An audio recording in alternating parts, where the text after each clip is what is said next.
Good afternoon, everyone. I hope I am audible. So, welcome to this webinar focusing on techno-commercial impacts of distributed solar generation. My name is Deepak. I'm with the Energy Program of the World Resources Institute. This webinar is part of the Sustainable Energy Transformation Tamil Nadu initiative, which aims to facilitate the higher clean energy deployment in the state by working with different stakeholders to find sustainable and equitable. Okay, is my voice clearer now? I see that there is a comment that it's not clear. So if it is clearer, please do type it. Otherwise, I'll assume that it is fine.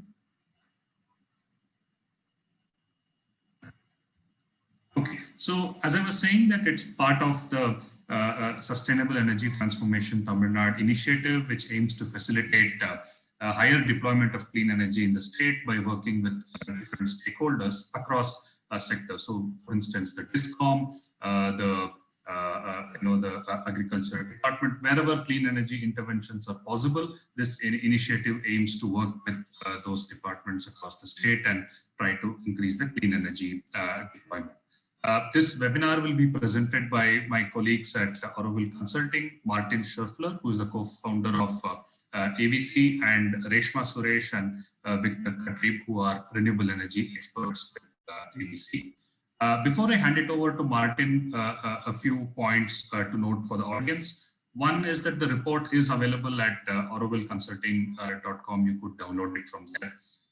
Today's webinar will follow the format of a presentation for 45 minutes, followed by 15 minutes of Q&A.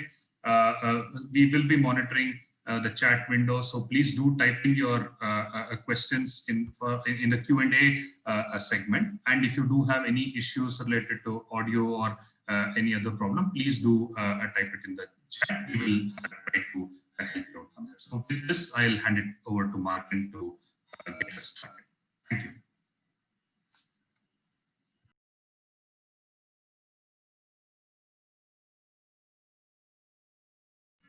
Martin, you're on mute.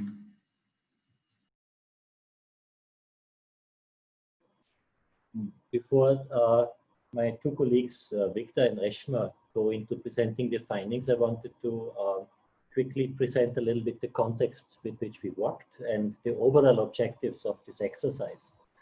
And I think one good way of describing what we were attempting to do is that we looked at a distribution network as an energy island. So an energy island that remains connected to the larger grid, draws grid services from there, but also provides services to the larger grid.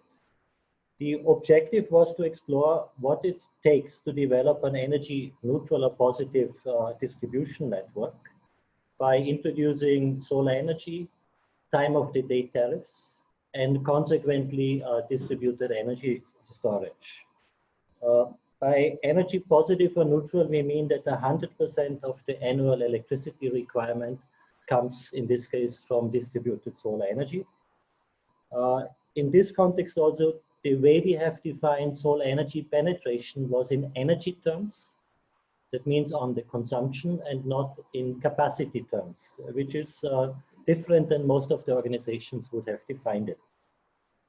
We have done this because we found this a more challenging proposition and also a more exciting proposition and relevant in the context of exploring a transition to 100% carbon neutral electricity grid with a very strong presence of distributed generation resources. For the simulation, which will be presented by Reshma and Victor, we have basically taken two approaches. One is simulation on the HD feeder level, where we have introduced ground-mounted utility scale solar. And the second one was a simulation at the LT feeder level, downstream a single distribution transformer, where we have introduced behind the meter solar energy system. I think one objective also was to demonstrate the benefits of producing solar energy close to the point of consumption, to leverage on the existing distribution infrastructure. So in our simulation, we have connected, for example, the utilities solar systems to the existing feeders, which is also different than the approach that is being currently promoted in India. If you, for example, look at Kusume scheme, where a dedicated evacuation infrastructure is required. The aim finally is to show the technical and the commercial benefits of this approach, which means reduction in T&D losses, but also reduction in cost of supply and higher revenue for the utility.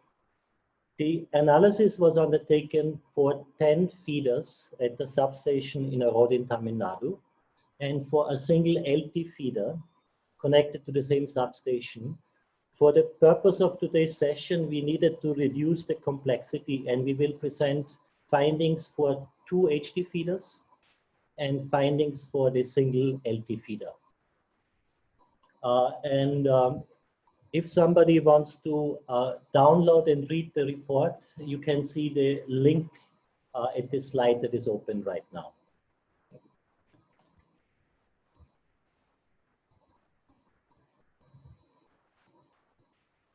Okay, a little bit to the content for today.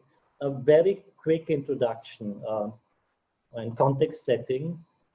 Then a little bit about the methodology that was used in this simulation, a background on the Erode substation, and then the main focus will be on the results, both the technical and the commercials. A little bit of recommendations of how could some of the findings be taken up in terms of regulations or policy making. And finally, we would like to close with the Q&A, which will be facilitated by Deepak. So on the introduction, next slide. And this is most likely familiar with all of you, so I will not dwell on this too long, but we know that India has a target for renewable energy of 175 gigawatt capacity to be achieved by 2020. Which contains a separate target or a sub-target, so to say, of 100 gigawatt of solar energy. India has also made a commitment under the Paris Agreement to have 40% of its installed generation capacity from non-fossil fuel by 2030. As of January 2020, we had 86 gigawatt of installed capacity of renewable capacity, and a growth from 2019 to 2020 of a recapacity of about 9.46%. If we look at Tamil Nadu released its solar energy policy in 2019, which has set a solar energy target of 9,000 megawatts to be achieved by 2023. What is slightly unique for Tamil Nadu is that there is 2 sub-targets. One is a 60% of what has been termed has to come from utility category solar, which is basically solar systems with the primary purpose of sales of electricity, and they are under cross metering. And 40% of this 9,000 megawatt target is supposed to come from consumer category solar, which is behind the meter solar, which has a net feed-in mechanism in Tamil Nadu. And important to notice, with a very low net feed-in tariff. The current net feed-in tariff for the surplus solar is at 2.28 rupees per kilowatt hour. So if we look at what has been achieved so far, as of March 2020, we had a cumulative 3,960 megawatt of solar energy installed. The majority of it goes on account of utility category solar with about 3,756.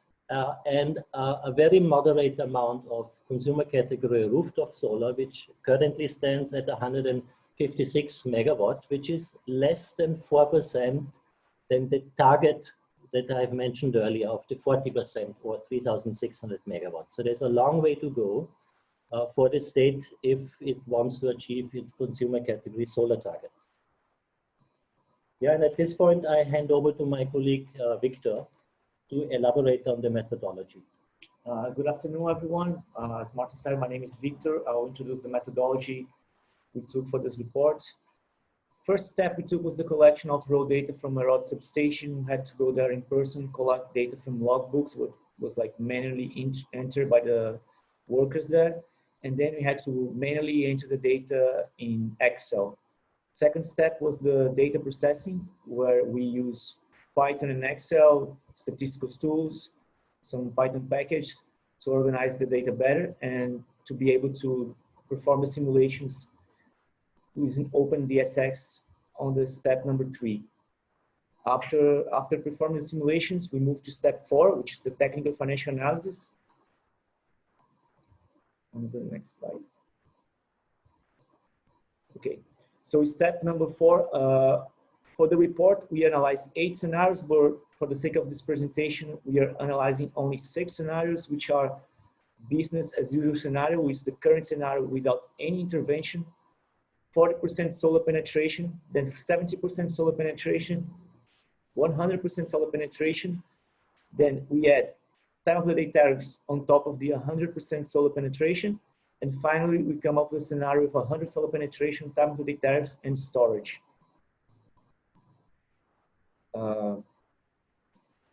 In terms of results, we analyze the active power flow, voltage profile, and the violations, distribution losses, feeder line capacity, and reactive power support.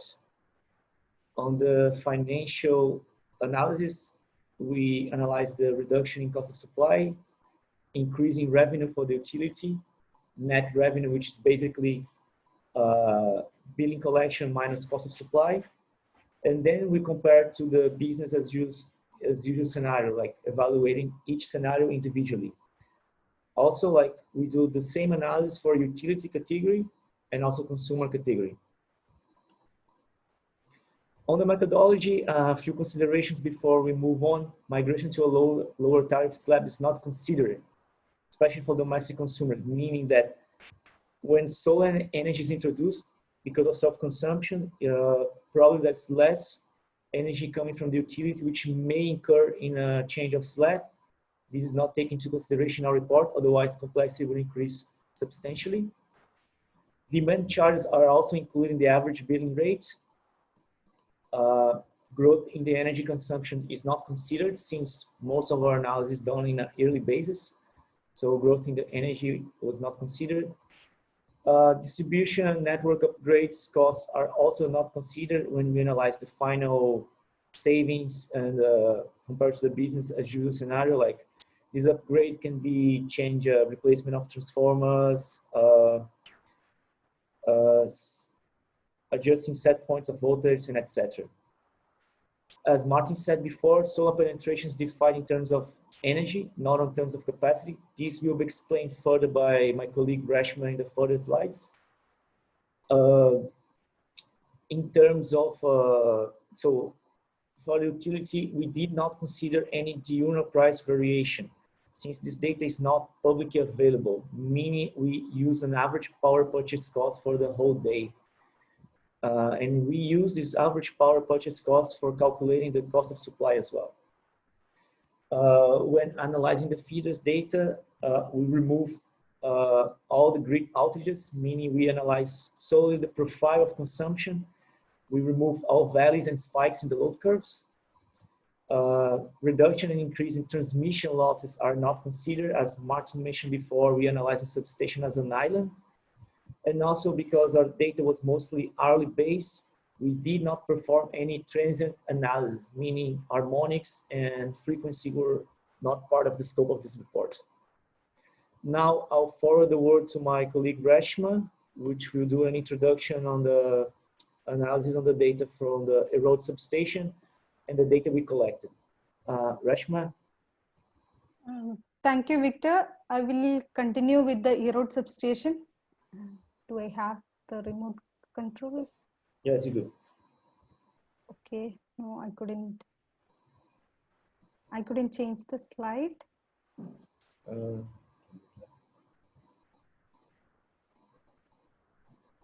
second. Sorry. Yeah.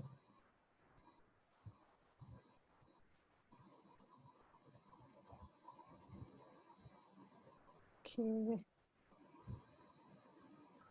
Sorry. Taking control? No, I couldn't. Right.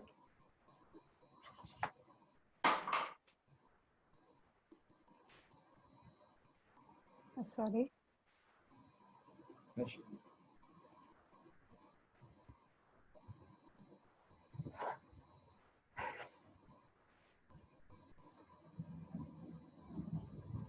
Try Russian. Yeah, I couldn't. Thank you. Thank you, Victor. Okay. Okay.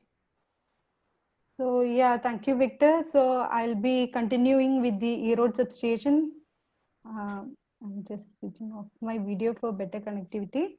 So yeah, so as Victor said, we have collected 1 year, that is hourly data from Erode substation of the year 2018, and the Erode substation is located in Tamil Nadu. You can see the details of the substation. It has 10 feeders and it is a 110 power 22 kV substation with an annual energy consumption of 340.12 million units. Okay.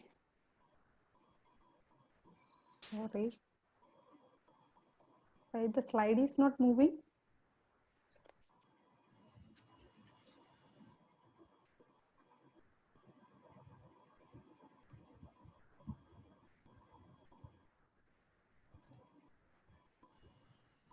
Martin, Victor, if I may suggest, it would be good if you could move the slides while Reshma speaks through, and then she can. Yeah, I could move it now. Thank you. Okay. Thank you.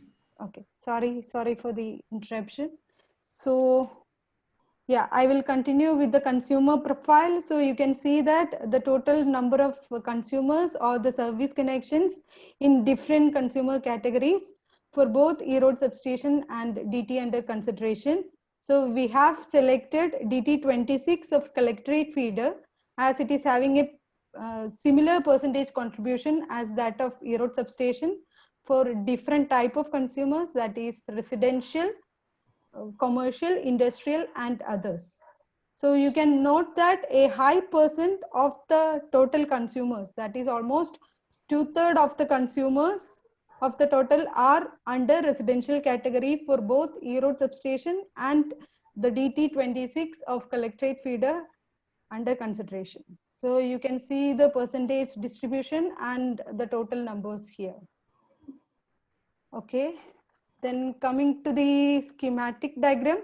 So as Martin said before, for the utility category solar, we have aggregated all the consumer at the tail end of the feeder, and we have PV plants connected near to the consumer load. So whatever solar energy is produced, it will first serve by the consumer near to the PV plants, and if there is any surplus solar, it will go back to the substation and beyond. And for the utility category, we have rooftop solar, and after self-consumption, if there is any excess power, if there is any surplus energy, it will go to the DT network and it will serve the nearby loads. And then if the surplus is still exists, it will go to the nearby DTs. Coming to the solar capacity, as I said before, the annual energy consumption for all the 10 feeders is around 340.12 million units. So here we have designed the solar capacity based on each feeder's annual energy consumption. So to have 100% penetration, we should install around 214.69 megawatt of solar capacity, which is around 214.69% of the total feeder capacity. So here the total feeder capacity is 100 megawatt. That means 10 feeders with 10 megawatt maximum capacity. So it will have a total of 340 million units. So then now you may be wondering, how is it possible? So it is possible with a properly planned storage system and demand side management that we can discuss in detail in the coming slides. So moving to the consumer category solar, we have the same situation here. For 100% penetration, we need to connect 398.52 kilowatt of solar, which is around 221% of the total DT capacity. So here for the consumer category solar, we have standardized the solar capacity for the 3 consumer categories, that is 3 kilowatt for residential category, 10 kilowatt for commercial category, and 25 kilowatt for industrial category. So depending on the penetration level, number of consumer solarized will vary. So now, sorry. Okay, now we will move on to the result analysis of both utility category and consumer category.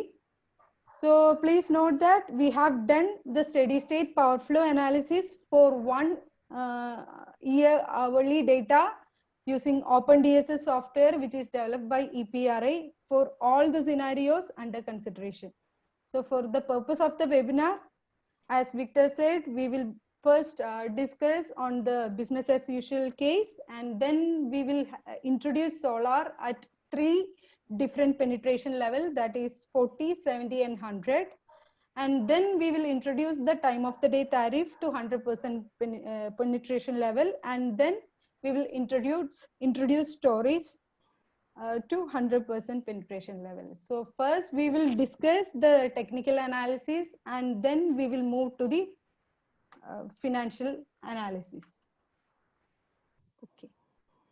So the first in the first result analysis, you can see the feeder capacity overloading.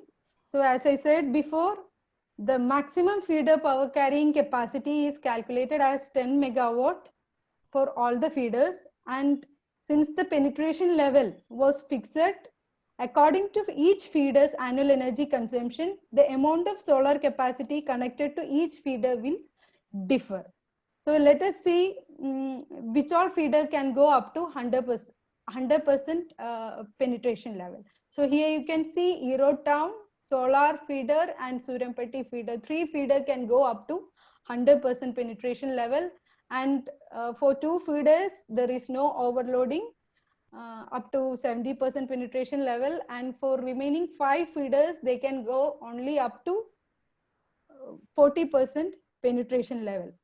So now we will see how this will change with the incorporation of different strategies, and as we have time constraint, we are going to discuss only 2 feeders, that is Karunkalpalayam feeder and Market feeder, which is worstly affected for the utility category. So now we will discuss the active power flow for the Karunkalpalayam feeder. So here you can see that under BAU scenario, that is business as usual scenario, how the power is flowing from the substation, and we are showing a 24-hour, that is a single day power flow. As we have limitations, we couldn't show the whole year data. So with the introduction of 40% penetration, you can see that during solar hours, there is surplus solar energy which is flowing back to the substation, and with the increase in penetration, you can see here how the power that is flowing from the substation or the net power changes with increase in penetration, that you can see here. So with 100% penetration, the surplus will increases. So now we will introduce the time of the day tariff, meaning it has a high tariff during peak demand hours. So what we have considered is a percentage of load during that hour will be shifted to the solar hour. Thereby we will increase the local consumption. So now let us see how the effect is happening. So, you can see there is a small reduction in the energy, that is the power that is flowing back to the substation. Now let us see with the introduction of storage how it will affect the active power flow. So here please note that we are charging the battery during surplus solar hours, and we are discharging it during night hours And here you notice that it is less dependent on the power that is coming from the substation, meaning we are depending more on the local solar generation and storage. Okay. Now here next we can see what is the impact of storage on the peak power that is flowing through the feeder over the year. So here you can see that at 40%, 70 and 100%, what is the peak power that is flowing through the feeder. So here you can see that for 70 and 100% penetration, it is violating the maximum 10 megawatt capacity. So for both Keringalpalayam feeder and market feeder, 70 and 100% penetration is not a feasible solution without any other strategies. So what we have done is we have sized a storage system that could store up to 100% of the total surplus solar energy. So for Keringalpalayam feeder, the capacity is around 95 megawatt hour, and market feeder it is around 102 megawatt hour. Now we can see how it will impact on the peak power that is flowing through the feeder. So here you can see that for both the feeders, the maximum or the peak power is below the maximum feeder capacity of 10 megawatt. So that means 100% penetration with a properly planned storage system can take the 100% penetration level without violating the feeder capacity. So now we will discuss the distribution laws. So for here you can see the distribution laws for Keringalpalayam feeder and market feeder. So for Keringalpalayam feeder, this is the around 18% is the distribution loss for BAU scenario, and with the introduction of solar, you can see a decrease in distribution loss, and with increase in penetration, the distribution loss will proportionally increases as there is more energy flow within the network. And with the introduction of storage, the net energy flow will be less, and which will have a very good impact on the distribution loss as well. We could reduce the distribution loss even less than that of BAU scenario. Now we will see the utility category voltage profile for a single day for Keringalpalayam feeder, which is the worst affected feeder. So please note that the minimum and maximum allowed grid supply voltage can go, like according to TNRC, it can have 10%, it can go up to 10% below the rated value, and it can go 6% above the rated value. I have shown the limit as red color. So let us see what is happening for the BAU scenario, what we have observed for BAU scenario. So here you can see that for most of the hours for Keringalpalayam feeder, it is violating the acceptable limit. It is having a very low voltage profile, and we can see with the introduction of solar, we can see an improvement in voltage profile. So here you can see that with 40% penetration, there is an improvement in voltage profile, and with increase in penetration, especially during solar hours, the voltage will be shifted more to the upper voltage ranges. And this you can see here. So with different strategies or different levels, how the voltage is varying, you can notice here. And here you can observe that even with non-solar hours, there is improvement in voltage profile as we are making use of the smart inverter capabilities of the solar inverter. So with a proper reactive power support, we could improve the voltage profile even during night hours as well. And now we can see with the introduction of storage, how the voltage profile is changing. So you can notice that the fluctuation between upper voltage range and lower voltage range has come down, and we have an improved voltage profile with the help of storage, as we are more depending on the local generation and storage system. Now we will see here we have the utility category voltage violations. So what this slide talk about is the percentage of voltage violation that is happening for Karingalpalayam and market feeder. As I said before, we have done the analysis with 1 year hourly data. So there is around 8760 data points. So for how many data points the voltage is violating? So we have that is whether it is going below 100% of the rated value, or whether it is above 6% of the rated value. So here we are showing it in the percentage of the total hours.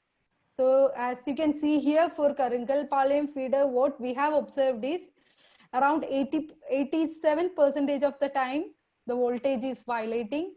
And with the introduction of solar and different strategies, that is TOD and storage, we could drastically reduce the voltage violation for the whole year.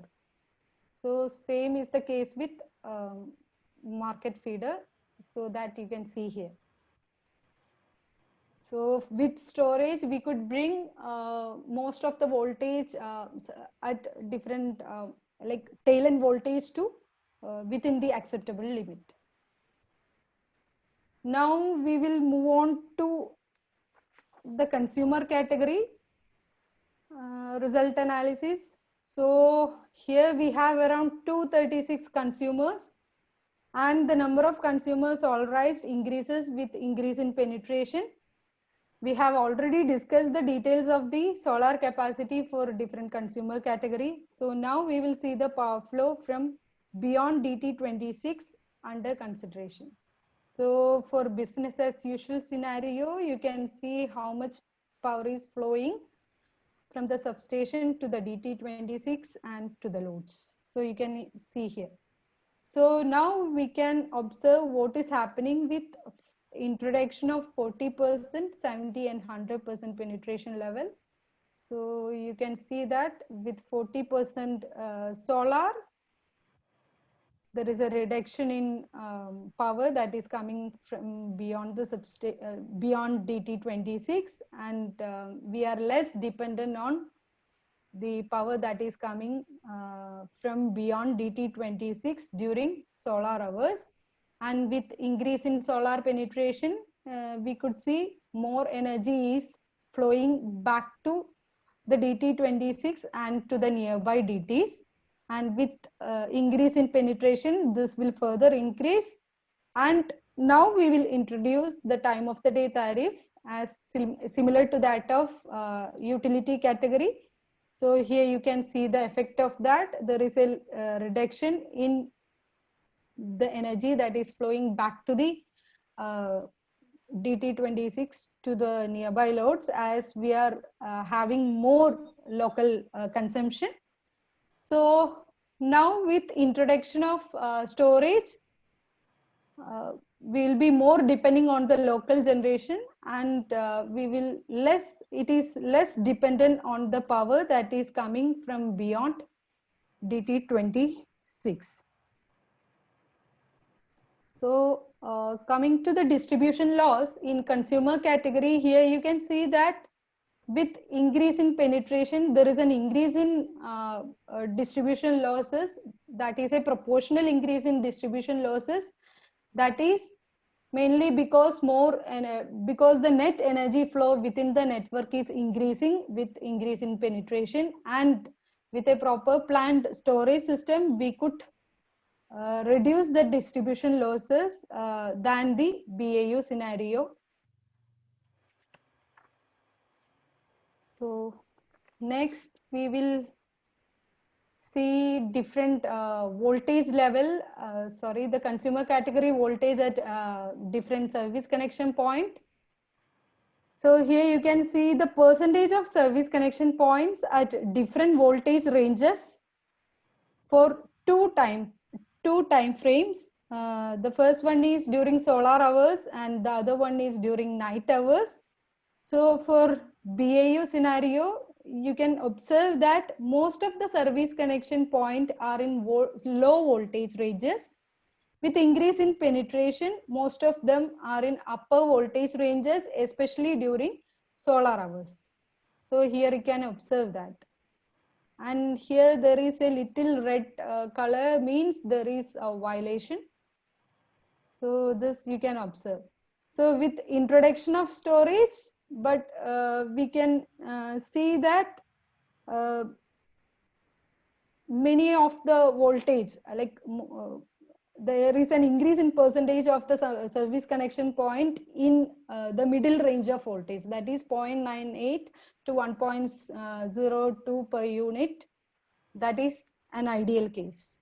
So during night hours, you can see that here as well for BAU scenario, the voltage is mostly in the lower range, and with increase in penetration, how it is changing.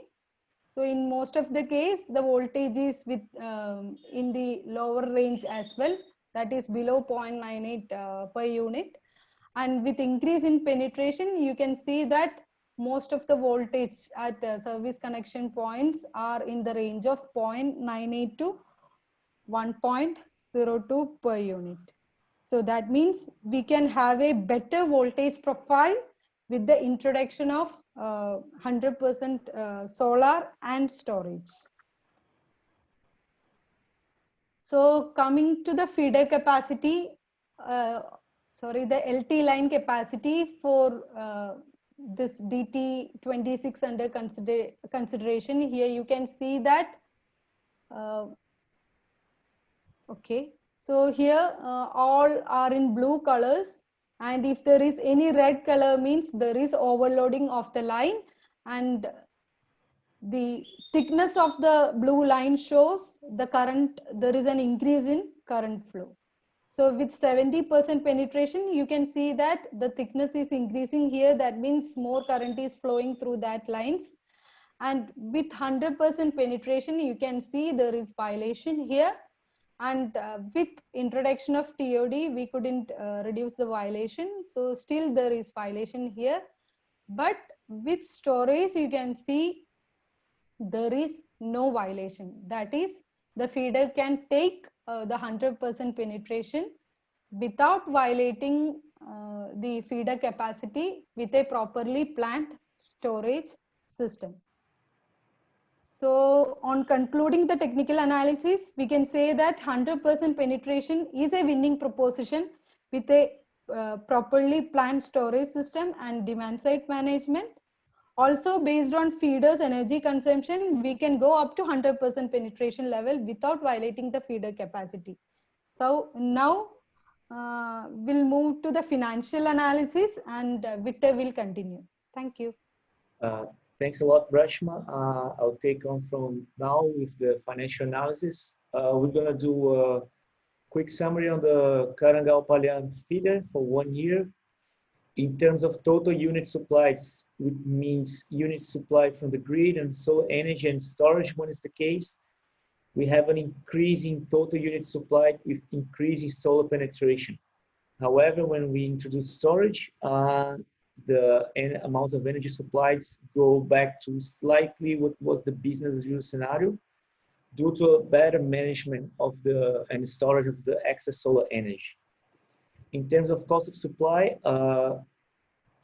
it also a decrease under 40% solar penetration and 70% solar penetration, but increases back under 100% solar penetration and with storage. Again, when solar plus storage is introduced, we go back to the same levels as the business as usual scenario. In terms of average cost of supply per unity, it's just a simple division by the total cost of supply. per unit supplied, we can see that there's a reduction in all solar penetration scenarios compared to the business as usual scenario. When solar plus storage is introduced, the average cost of supply increased slightly, but it's still below the business as usual scenario. In terms of revenue, just a quick parenthesis, when we talk about revenue, we're talking about billing collection from the utility. Revenue increases with each solar penetration scenario, but also decreases compared to the 100% solar penetration when compared to the 100% solar penetration plus storage scenario. When we analyze the net revenue, which is simply the revenue collected minus the total cost of supply, we can see there are savings for the utility on the 40% solar penetration, 70% solar penetration, and even 100% solar penetration scenario. However, financially, the best proposition is the 100% solar penetration plus TOD plus storage. Two things I'd like to highlight here is that even though the average cost of supply is higher under 100% solar penetration plus storage, we still have a better financial result because we are supplying less units to the grid. And also another thing that I'd like to highlight is that the utility runs in a loss. So the objective of this exercise is to minimize the loss. So for business as usual scenario, we have a 15.66 crore loss for the utility, but a loss of 5.91, which is like substantial savings for the utility. When we compare the savings over 1 year compared to the business as usual scenario, for the Karangal-Palyan feeder, we have the best result under 100% storage plus TOD, and also like at 40% solar penetration is a similar result.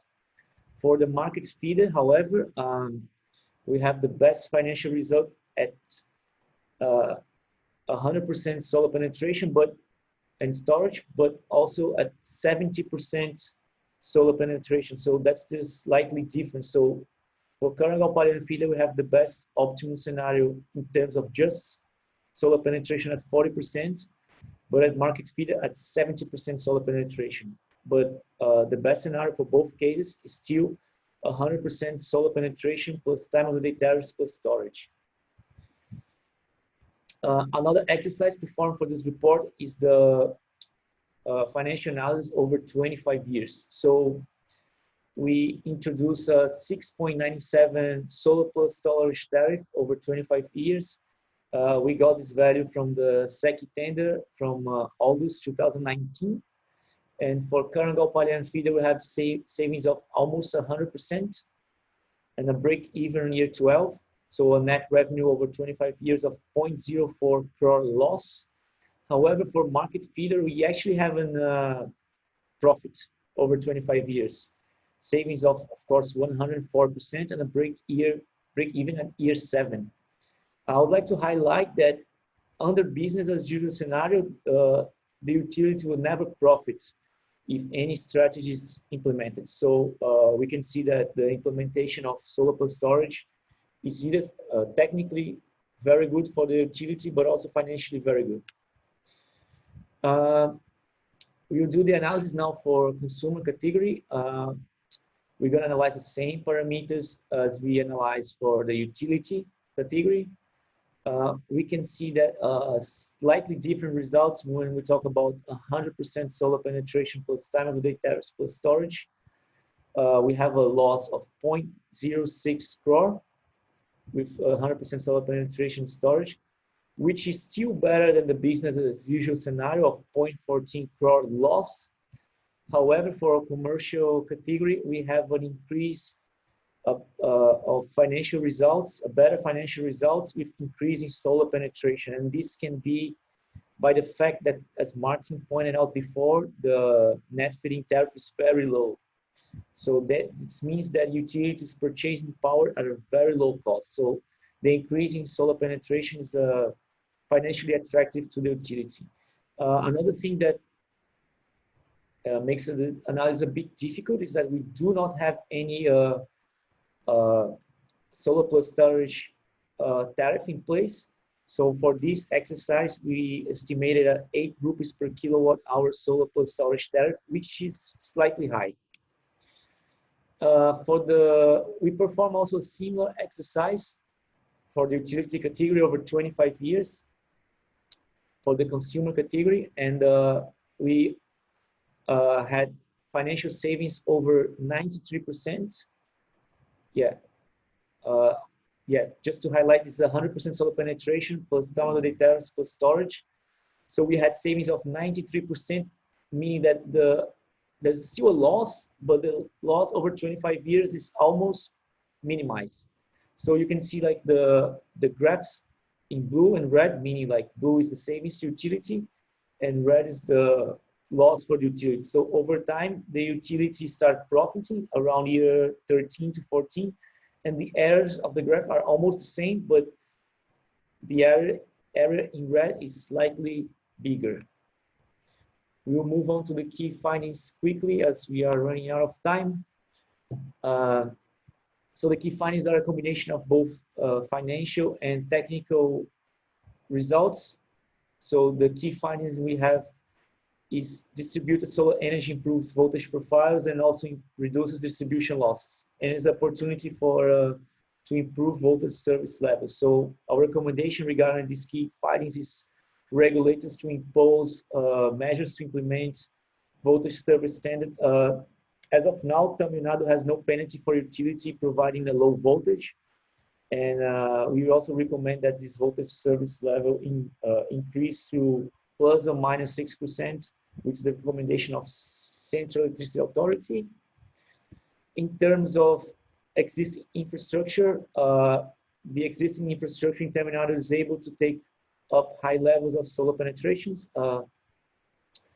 In terms of recommendations, we would like to recommend conducting feeder-wise solar energy hosting studies, ensure data is up to date and easily accessible, accelerate real-time metering at feeder level and DT level, deploying equipments to automatic regulate voltage, and publish maps and make maps that show the available grid interconnection points with optimal solar energy points, identify feeders with low average tail-end voltage as Kurangau-Palian feeders, Rashmus had showed before, and also make data public available. Basically, we're trying to say with these recommendations is to make data more reliable and easy of access, so the utility itself or other players can conduct more studies and show the optimum feeders and DTs to prioritize for solarization. And the last key findings we'd like to point out is that time of the day tariffs facilitate higher local consumption of solar energy, reduce distribution losses, and increasing revenue.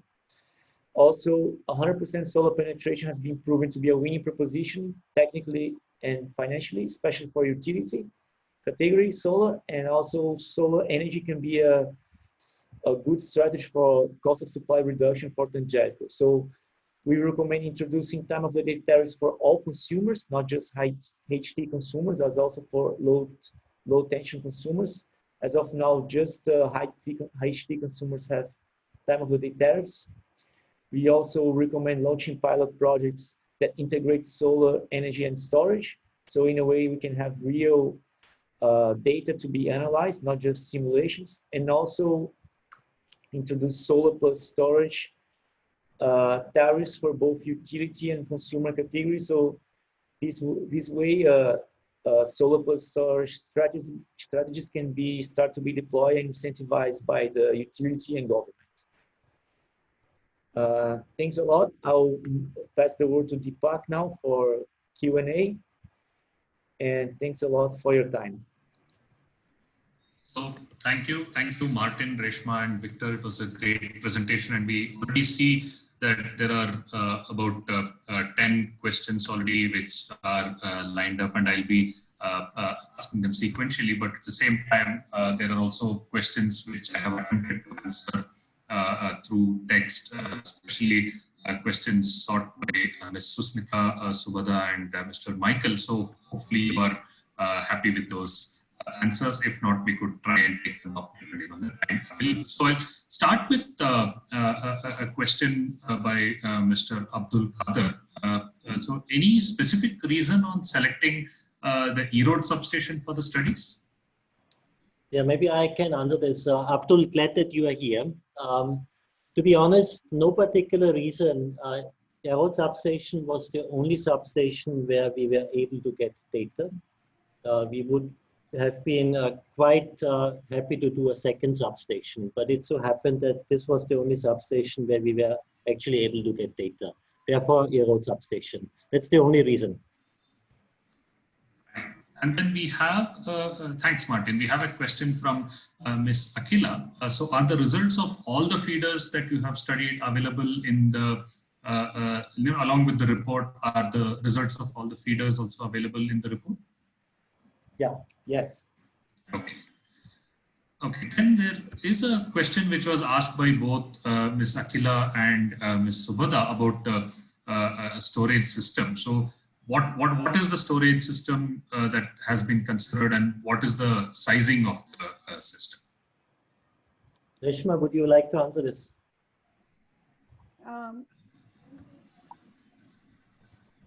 Yeah, the sizing of the storage system, we have sized it in order to store 100% of the surplus solar energy, and we have used the model which is available in the OpenDSS software. So it is not any any particular system. We have used the one which is available in the software. Just maybe to, we have used lithium ion, of course, as technology. And Victor is just scrolling back to one slide where we have shown the storage capacities for the two selected feeders that were introduced. Yeah.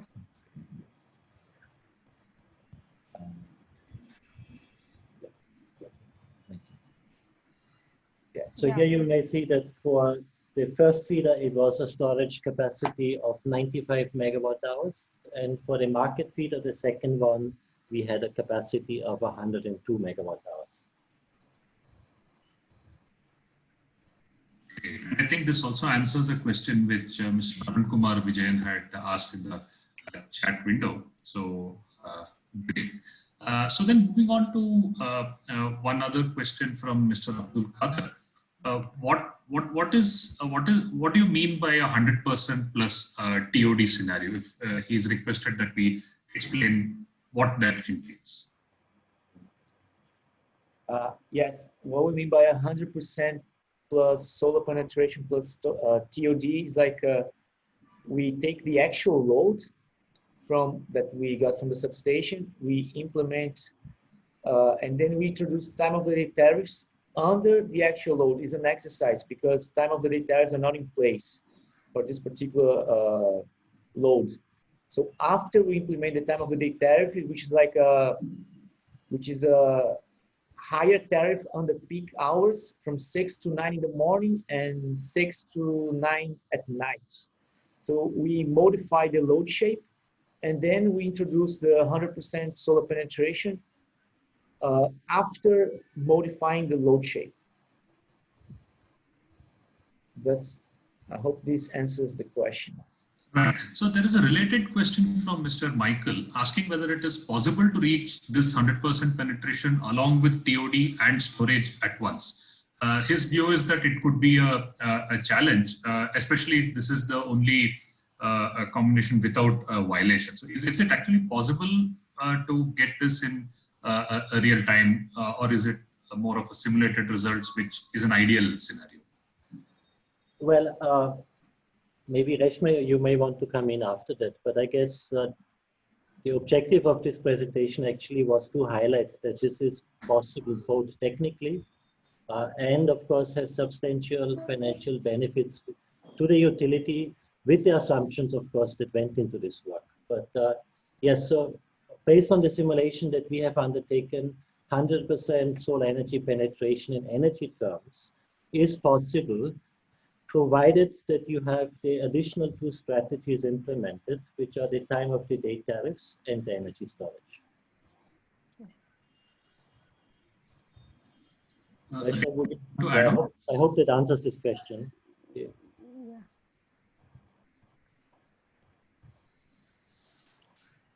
Also, like according to our studies, a few feeders can take 100% solar penetration without storage.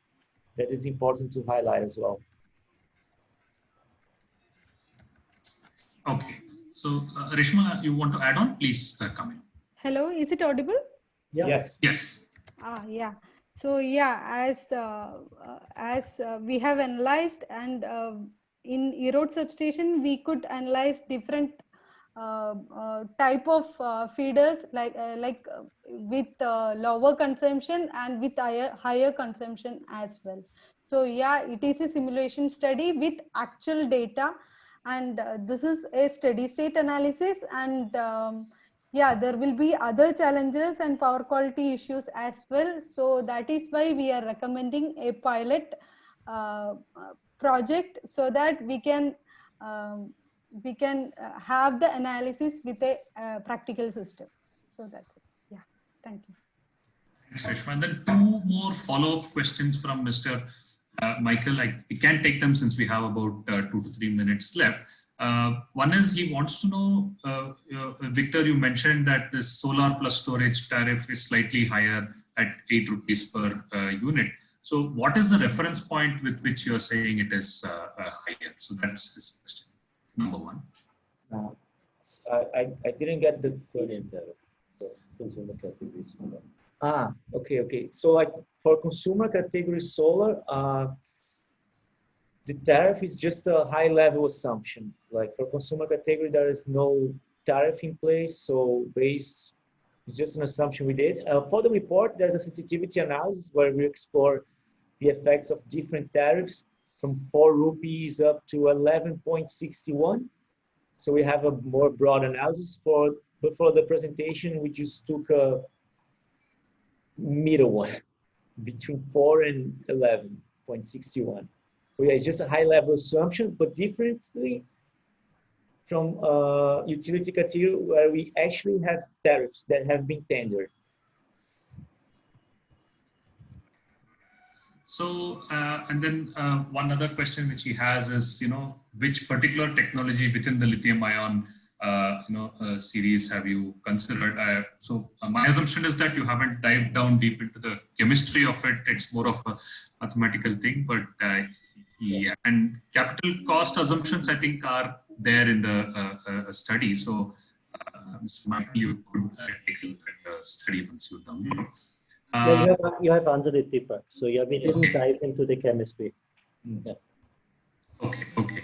And I think the last question that we'll take for today is, I'll combine both Mr. Abdul Kader and Mr.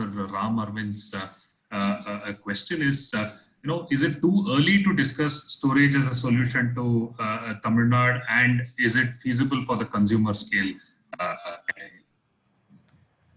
Well, I guess this is a bit giving different opinions. And just to counter, I think it's actually too late, not too early.